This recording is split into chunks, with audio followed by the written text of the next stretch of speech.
aquí estamos en nuestro taller de refrigeración, donde comenzaremos nuestra clase de hoy mostrando una vitrina refrigerada, la cual instalaremos, repararemos y dejaremos funcionando perfectamente, instalándola en sí, regulando el presostato, cargándole el gas correspondiente, poniendo su filtro deshidratador en forma y haciendo que rinda al máximo posible su funcionamiento frío. Aprenderemos en esta lección también a regular la válvula de expansión termostática para que la temperatura sea ideal dentro del evaporador y no tengamos sobrecalentamientos negativos. También veremos la postura correspondiente al filtro deshidratador con su inclinación en trayectoria descendente para ayudar a que el líquido llegue en forma perfecta al evaporador.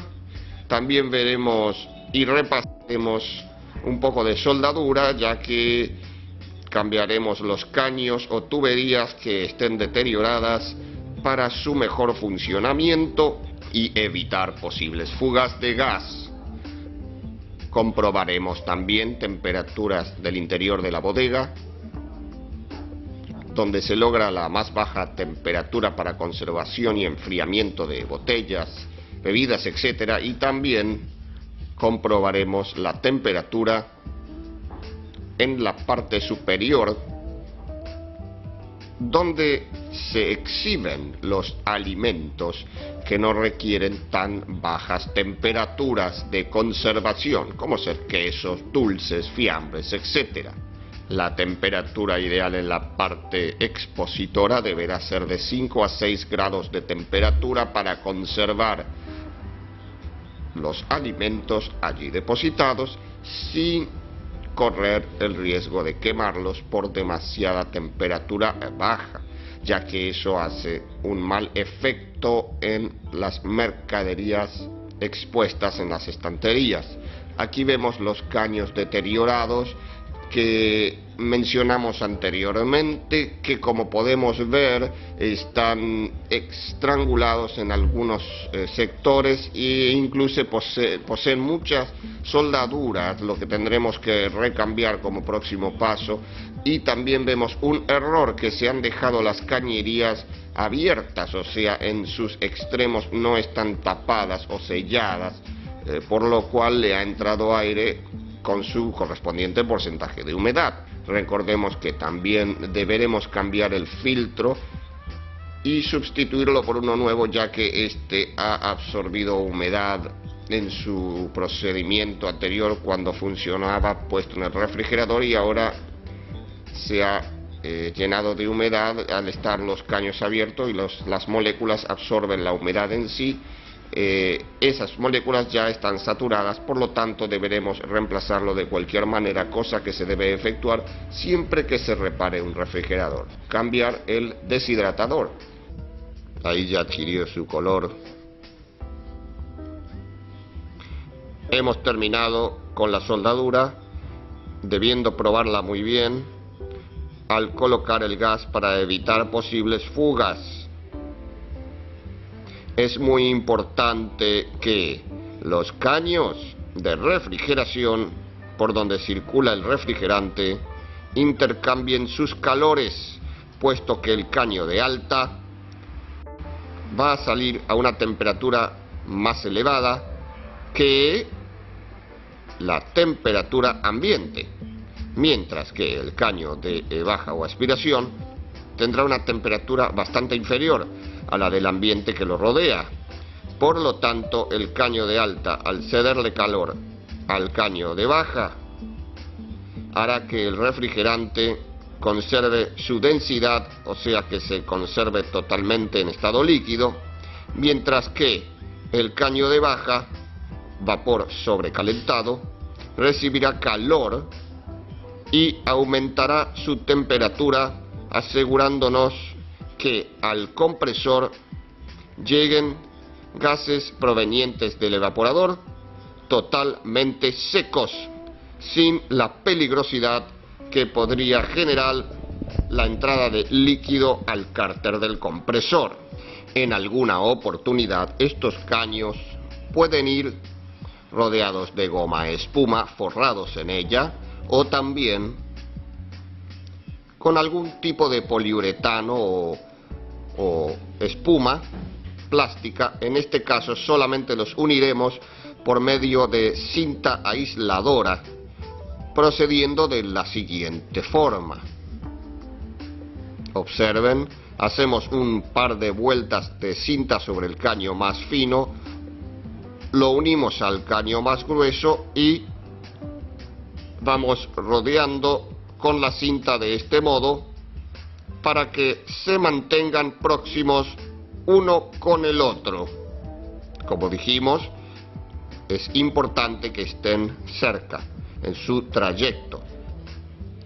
Continuamos llevando el caño fino, acompañando el caño fino con el grueso, tratando de también acompañar las curvas del caño que tiene mayor diámetro para que se mantenga bien unido el trayecto.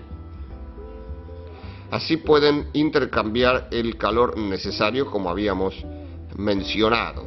Hacemos el mismo procedimiento con la cinta aisladora para que nos quede bien prolijo. Como dijimos, se le puede adicionar otros materiales. Así vamos encimando los caños.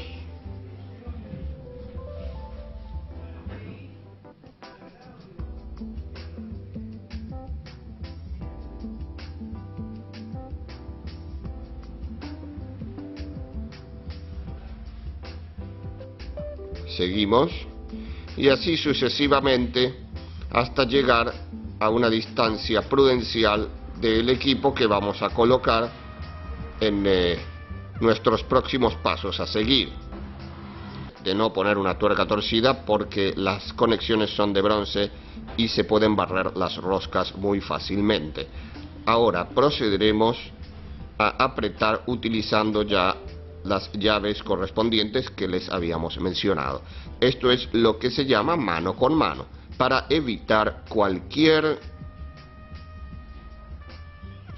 torcedura o torsión en cualquiera de los aparatos que son muy flexibles y blandos y pueden romperse. Son materiales blandos, materiales que resisten poco y se estropean con mucha facilidad.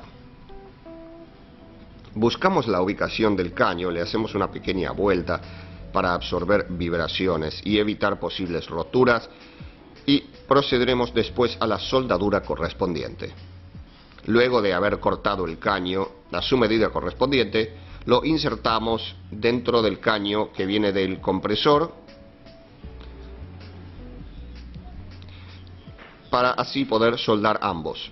En este caso utilizaremos soldadura de plata, o sea que encontramos cobre y cobre, por eso utilizamos soldadura de plata. Calentamos, comenzamos nuestro proceso de soldadura, esperamos que los caños lleguen a la temperatura adecuada. Como dijimos, estamos soldando cobre-cobre con soldadura de plata.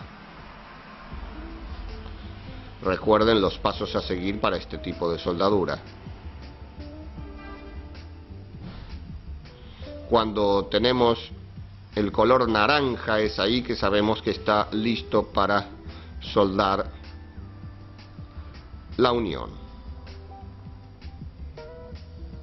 Estamos soldando y ya terminando con nuestra soldadura vemos que hay una luz bastante grande entre los dos caños, puesto que uno tiene más diámetro que el otro y deberemos tener mucho cuidado al rellenar con la misma soldadura para evitar posibles poros o pérdidas posteriores.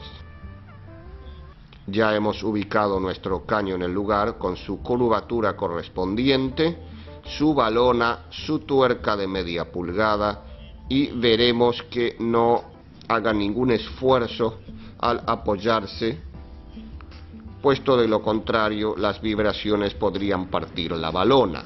Por eso es muy importante la habilidad para doblar caños y dejarlos en la posición apropiada. Este caño que vamos a colocar ahora en la salida del depósito de líquido será donde irá ubicado el filtro deshidratador. También vamos a ver que hemos tenido un pequeño inconveniente, ya que el caño de alta es de 1/4 pulgada y la salida de nuestro depósito de líquido es de 3/8. Por lo tanto, hemos tenido que hacer una reducción en base de soldadura de 3/8 a 1/4, y ahí sí colocamos nuestro filtro, siempre con la dirección del líquido hacia abajo, para facilitar la salida del refrigerante líquido sin producir ningún tipo de evaporación, caso que sucedería si lo colocaríamos al revés. Provocaríamos una expansión. Apretamos la tuerca correspondiente a la salida del depósito de líquido, recordando siempre que vamos a encontrar alguna superficie o cara plana para poder apoyar otra llave secundaria que nos evitará hacer este tipo de torsión y por lo tanto deformar o romper alguna de las salidas de la base. Es muy importante recordar esto, puesto que debemos apretar siempre nuestros equipos o nuestras uniones en el sistema que se llama mano con mano, o sea, una contra la otra. Si no, podemos romper. Muy importante. Podemos estropear todo un sistema. Hemos cortado el caño de alta presión en el otro extremo para colocar su tuerca y balona correspondiente y unir así los extremos del filtro,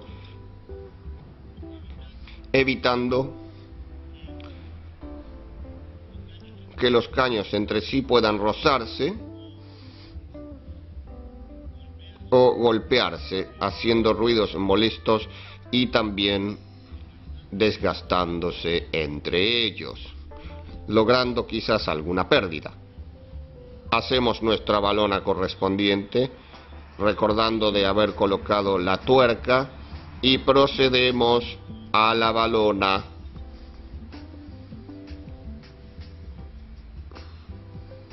Como ya hemos visto en anteriores capítulos, teniendo la precaución de que sea esta lo más pareja y perfecta posible para no tener problemas de fugas,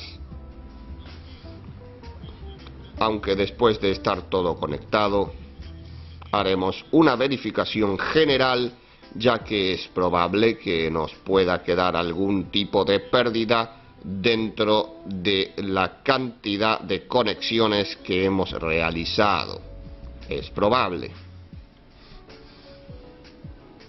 Procedemos a realizar esta unión apretando, utilizando el sistema mano a mano como habíamos explicado. Esto es ahora en la parte inferior o salida del filtro secador. Aquí tenemos un problema, se nos ha zafado la llave, se ha girado el filtro, pudiendo a veces romper la balona que ya estaba realizada. La balona superior, al girar, se podría haber roto. Esto es un detalle que debemos tener en cuenta y debemos ejercer suma precaución para no arruinar nuestro trabajo. Repasaremos ahora lo que hemos hecho hasta este punto, que sería lo siguiente. Hemos invertido la posición de esta válvula de servicio, de aspiración o de baja, poniendo la entrada de los caños hacia arriba para facilitar las conexiones, y también el manipuleo del vástago que se encuentra debajo de esta tapa y que nos permite abrir o cerrar esa misma válvula, cargar gas, comprobar presiones, etc.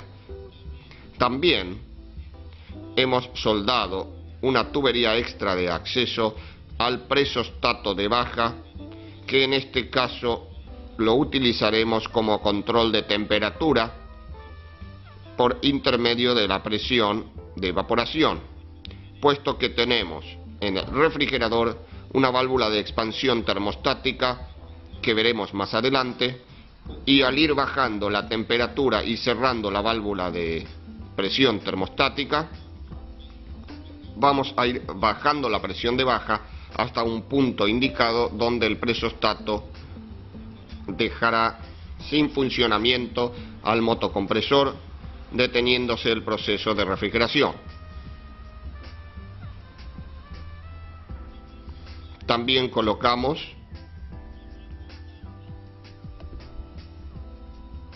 la instalación de la cañería hacia el filtro deshidratador con una conexión extra que tuvimos que realizar, puesto que la cañería en general es de 1/4 pulgada y la salida del depósito de líquido es de 3/8.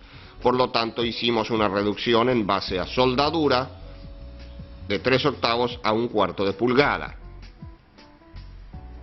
Deberemos recordar que nuestras válvulas de servicio siempre tienen una conexión extra o de acceso para la medición de presiones de alta y también para medición de presiones de baja.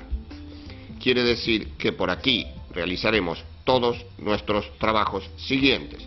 Repasaremos ahora el circuito de esta unidad refrigeradora, viendo el movimiento y circulación del refrigerante tanto en estado líquido como en estado gaseoso, del compresor, del motocompresor en este caso, sale el gas, vapor sobrecalentado a alta presión, penetrando a través de esta cañería en el condensador, donde al ir transformándose lentamente en líquido, se convierte totalmente en líquido subenfriado, y en este estado penetra al depósito de líquido, donde sale por esta conexión hacia el evaporador, pasando a través del filtro deshidratador.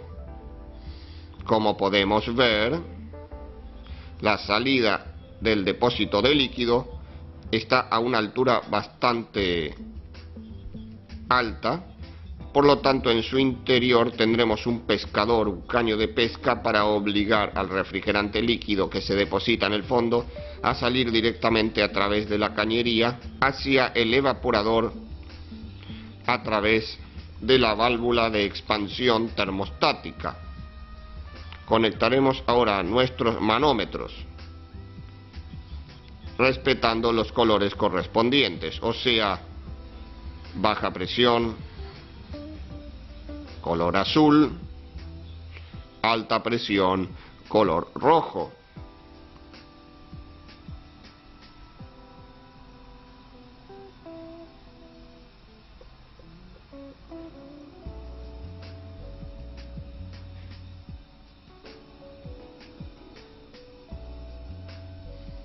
Aquí tenemos los manómetros, dejando sin conectar el caño de acceso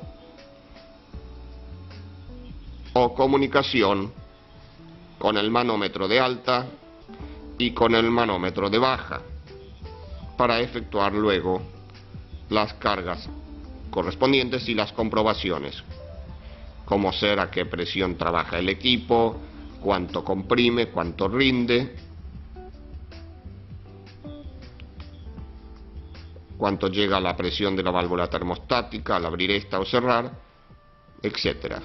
Abriremos ahora la válvula de alta o de descarga correspondiente al depósito de líquido, recordando que en el extremo posterior del cricket encontramos una conexión fija para poder trabajar haciendo fuerza sin correr el riesgo de lastimar la parte más delicada del cricket, o sea, el cricket en sí mismo, la matraca. Es importante recordar esto porque estas herramientas son delicadas y se arruinan fácilmente, principalmente en los grandes esfuerzos cuando están trabadas las llaves. Hacemos de este modo nuestro procedimiento. Como dijimos, primero aflojamos y luego vamos desatornillando. Hemos dejado totalmente abierta, o sea, en retroceso, nuestra válvula de servicio de descarga o de salida del depósito de líquido, o sea que no hay ninguna obstrucción al refrigerante en camino al evaporador. Lo que sucede es que en este momento no hay refrigerante en el sistema, por lo tanto no circula ningún tipo de materia. En forma contraria, hemos dejado la válvula de aspiración o de succión totalmente cerrada en avance, o sea, haciendo tope en su posición de introducción del refrigerante, y dejado floja la tuerca proveniente del caño de aspiración. ¿Por qué hemos hecho esto? Bueno, en este caso no haremos el vacío por no poseer bomba, por lo tanto haremos lo que se llama purga o barrido, utilizando el mismo refrigerante para expulsar el aire posible que hubiera en las cañerías, y de la humedad se tendrá que encargar el filtro deshidratador.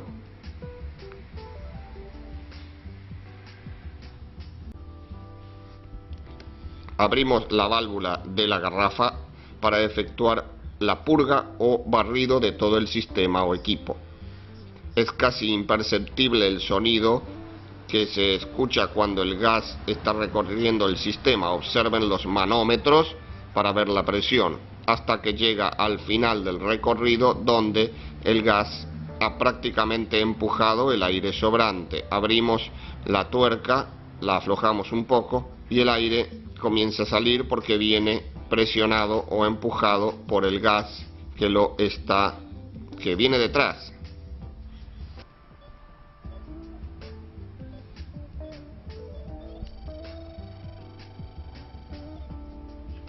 Hemos encontrado una pequeña fuga, trataremos de solucionarla.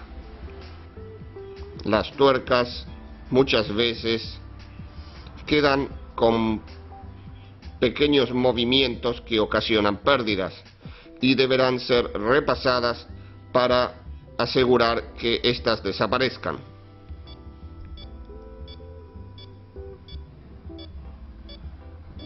Como vemos ahora, no existen más esas pérdidas, por lo tanto podemos dar como satisfecho nuestro trabajo, ya que no se han ocasionado pérdidas por ningún otro tipo de lugar. La bobina correspondiente a arranque, señalada con una letra S. En el capacitor podemos observar una resistencia entre medio de los bornes del capacitor que se le coloca generalmente para la descarga del capacitor a través de esa resistencia, para que no quede cargado y pueda generar golpes de corriente para la persona que trabaje con ellos.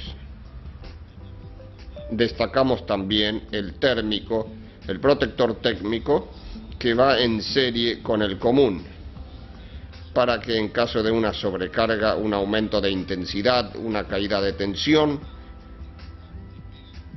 al despegar los platinos de ese térmico, queden sin corriente las dos bobinas simultáneamente, arranque y marcha. Vemos acá la caja de conexiones eléctricas que vimos recientemente en el plano, que viene adjunto al equipo, donde están todas las conexiones como ser. Aquí tenemos una línea en común que va a alimentar un polo del ventilador, y a su vez, a través del protector térmico que se encuentra en la caja de conexiones aquí, del lado del motocompresor mismo, la bobina del común que alimenta las dos, arranque y marcha. Esto también nos muestra otra conexión, la que a su vez va a trabajar en serie con la bobina, el relé amperimétrico,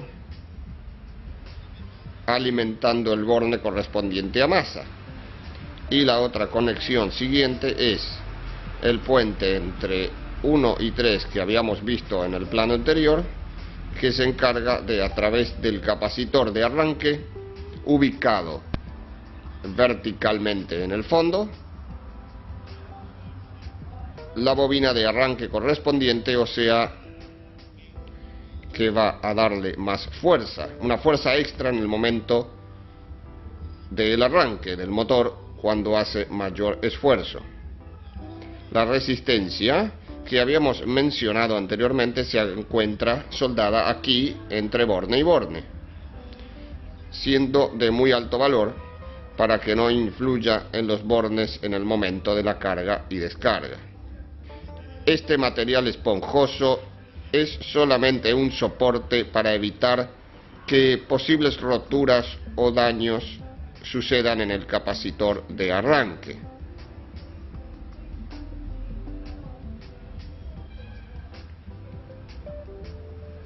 Como vemos en la imagen, hemos colocado directamente los cables eléctricos, conductores eléctricos, al equipo, a nuestro equipo, para efectuar la carga de gas.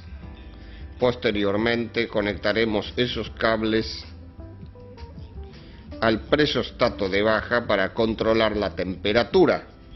En este momento no lo realizaremos, puesto que hasta que no esté la carga completa no nos conviene regular este aparato. Ponemos en funcionamiento el equipo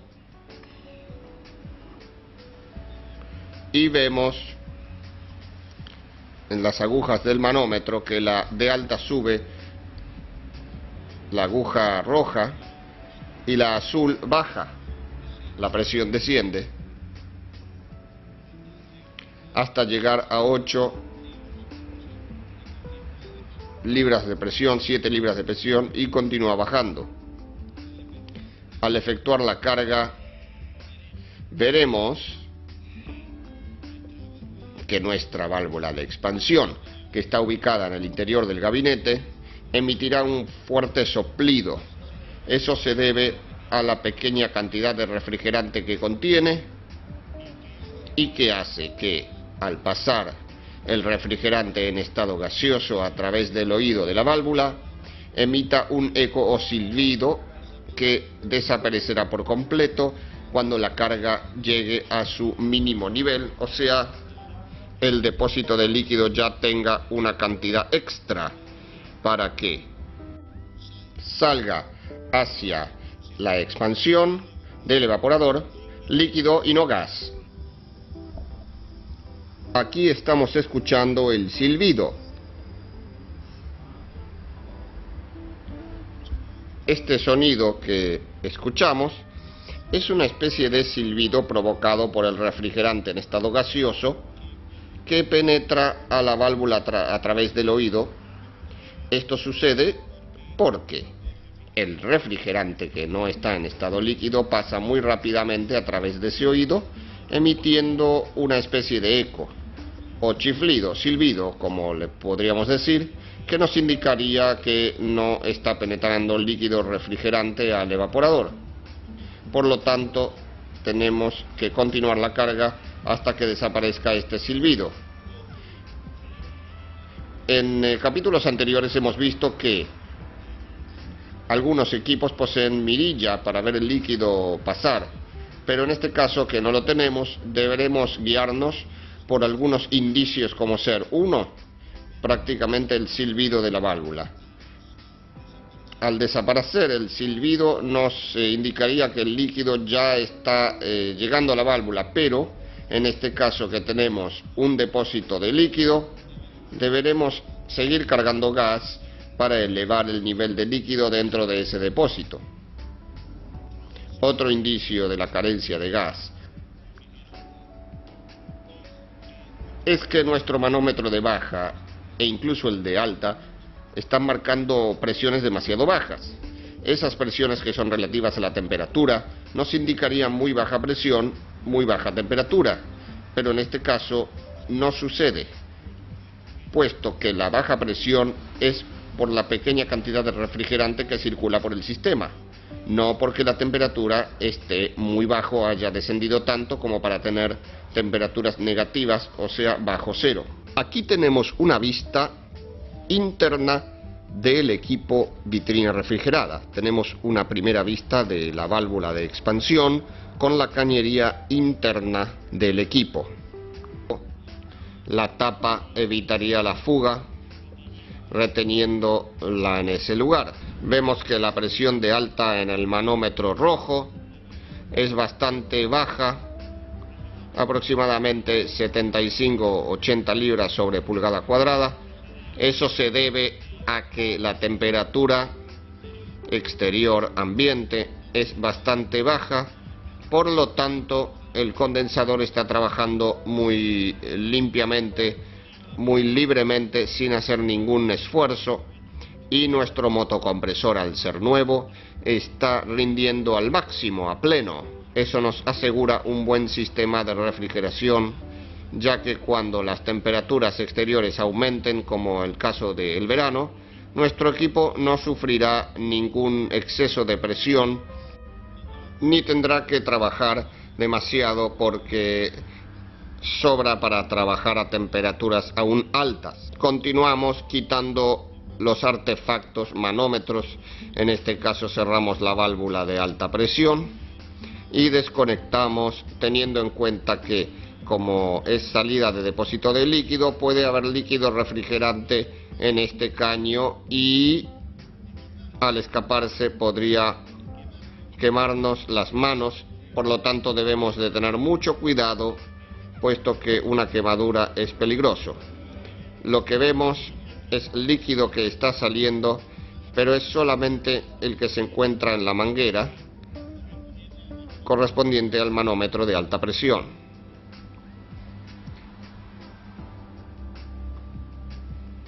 Vamos a recordar que en capítulos futuros vamos a tratar el tema de la recuperación de los gases.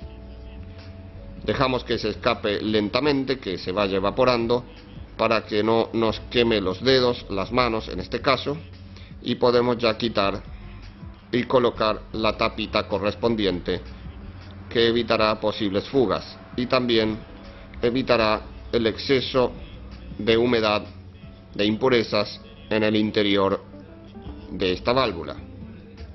Recordamos que en próximos temas vamos a tratar la utilización de gases ecológicos, sumamente importante para el técnico.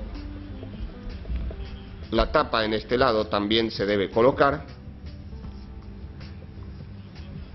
apretarla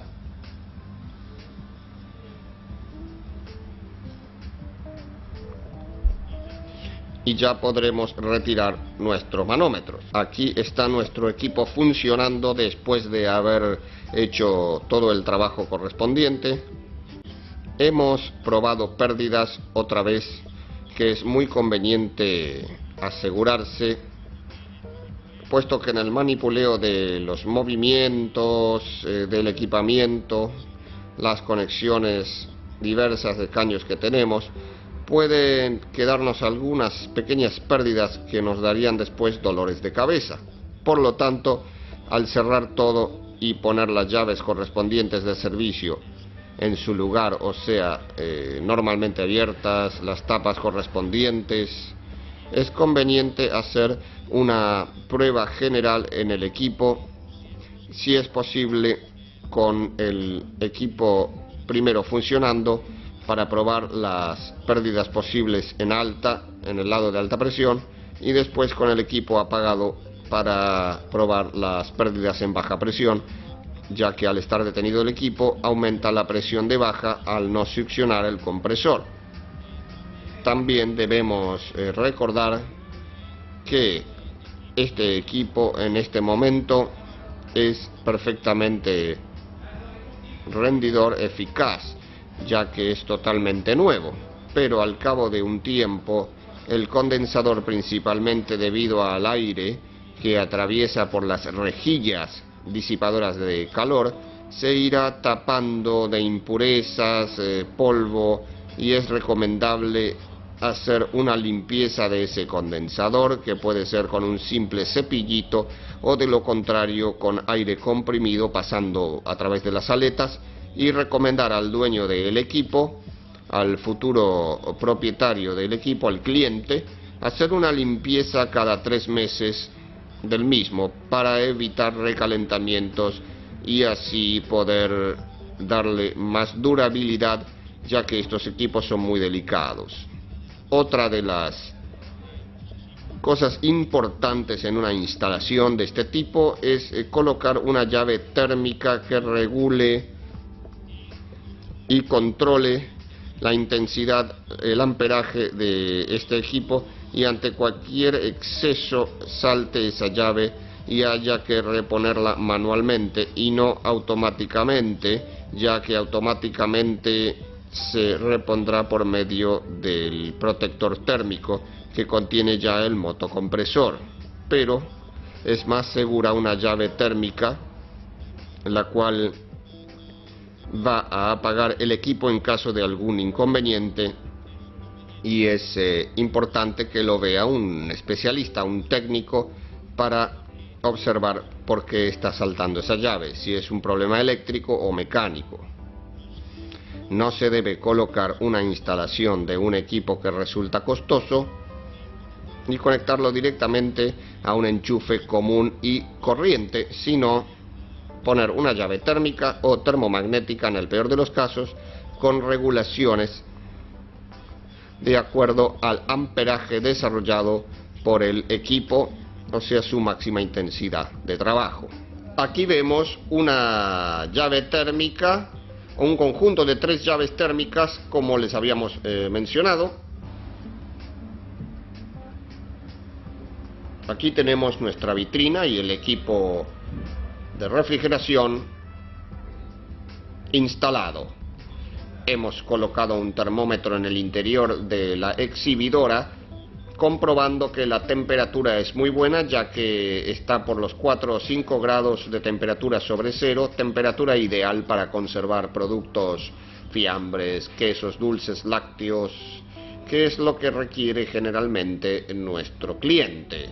En el gabinete interior o inferior o bodega, hemos comprobado que también la temperatura ha descendido, un poco más ha descendido que en la parte exhibidora, ya que por lógica el frío baja, el aire es más pesado, más denso, busca el fondo de la bodega y es ideal para almacenar bebidas heladas y otro tipo de productos que requieran más bajas temperaturas. Debemos aclarar que en la realidad, en la práctica, nuestro equipo iría sobre una base separada del piso, con tacos de goma o quizás de madera, para separarlo y evitar la humedad que el piso pueda transmitir, y también estar en una posición más cómoda. Y debemos aclarar que el equipo es conveniente que su unidad condensadora esté en un lugar fuera del espacio del ambiente donde se encuentra el refrigerador, porque no debemos olvidar que el calor que absorbe el evaporador dentro del gabinete lo disipa el condensador. Por lo tanto, si tiramos el calor que hemos absorbido dentro del refrigerador, parte de ese calor quizás vuelva al interior del refrigerador.